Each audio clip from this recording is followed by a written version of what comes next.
പോലീസുകാരനെ വെട്ടിക്കൊന്നു. പോലീസുകാരൻ വെട്ടിക്കൊന്നു എന്നായിരിക്കും. പട്ടി എവിടെ? എന്റെ മുമ്പിൽ നിൽക്കല്ലേ എന്ന് വെച്ചാ ഞങ്ങളുടെ മുമ്പിൽ സാറാ. കുരയ്ക്കുന്ന പട്ടി എവിടെ? മുമ്പിൽ നിന്ന് കൊരക്കല്ലേ. അതല്ല, അർജുൻ എവിടെ? അത് കൃഷ്ണനോട് ചോദിക്കണം. എന്നെ പൊട്ടനാക്കാണോ? അതാക്കേണ്ട കാര്യമുണ്ടോ?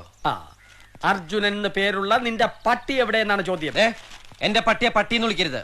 പട്ടിയെ പട്ടി എന്നല്ലാതെ പിന്നെ അച്ഛന്ന് വിളിക്കൂ? വിളിച്ച് ശീലിച്ചവർക്ക് എന്തും വിളിക്കാം. ആ, എന്നാ അച്ഛനെ പിടിയടോ. പട്ടിയെ പിടിയടോ. എന്താ കാര്യം?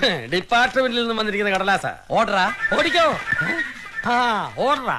പട്ടിയെ ഉടൻ തിരിച്ചേൽപ്പിക്കാനുള്ള ഡിപ്പാർട്ട്മെന്റിന്റെ ഓർഡറാ. നിങ്ങളുടെ ഡിപ്പാർട്ട്മെന്റിലെ സാർമാരോട് പറഞ്ഞേക്ക് തരാൻ സൗകര്യമില്ലെന്ന്. എന്ത് പറഞ്ഞു? ഒന്നും പറഞ്ഞില്ല. കൊണ്ടുപോവാൻ ഞങ്ങൾക്കറിയാം. നീ തരേണ്ട ആവശ്യമില്ല. തപ്പടോ പട്ടിയെ. അർജുൻ,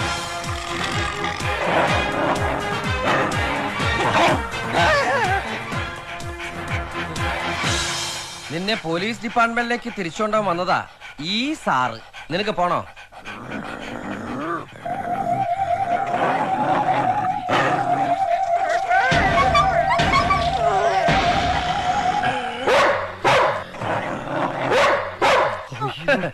ഈ കുറച്ചത് കൊരയല്ല, തെറിയ. നല്ല അസല് പച്ചത്തെറി. ഞാൻ വേണേ ട്രാൻസ്ലേറ്റ് ചെയ്ത് തരാം.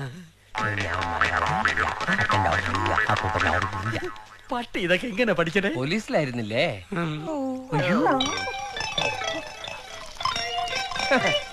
ഈ ഒഴിക്കുന്നത് മൂത്രമല്ല, പ്രതിഷേധമാണ്. അതൊഴിച്ചതേ ഈ മുറ്റത്തല്ല, നിങ്ങളുടെ മുഖത്താണ്. ഇനി ഇവിടെ നിന്നാൽ അവൻ നിങ്ങളുടെ പൊക്കിളിന് ചുറ്റും പണി തരും. പിന്നെ ഈ ജന്മത്തെ നിങ്ങൾക്ക് നരകച്ചരഴിക്കാൻ പറ്റില്ല. അയ്യോ, അപ്പൊ സ്മോൾ അടിക്കുമ്പോ ഞാൻ എന്തോ തൊട്ട് നാക്കും. ആ, അപ്പൊ കടിയിട്ടാണ്ട് വേണേ പൊക്കോ. ഈ പട്ടിയെ കൊണ്ട് അർജുനൻ സാറിനെ കൊണ്ട് ചെന്നില്ലെങ്കിൽ എന്റെ പണി പോവും. അങ്ങനെ മര്യാദക്കാണെങ്കിൽ മര്യാദ.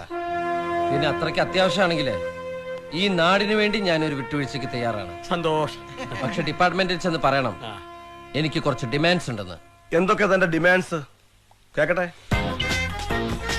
1, പട്ടിക്ക് താമസിക്കാൻ ഫ്ലാറ്റ് വേണം. ഫ്ലാറ്റ്? പട്ടി ഫ്ലാറ്റിലാണോ സാർ താമസിപ്പിക്കുന്നത്? കൂട്ടിലല്ലേ? ഇത്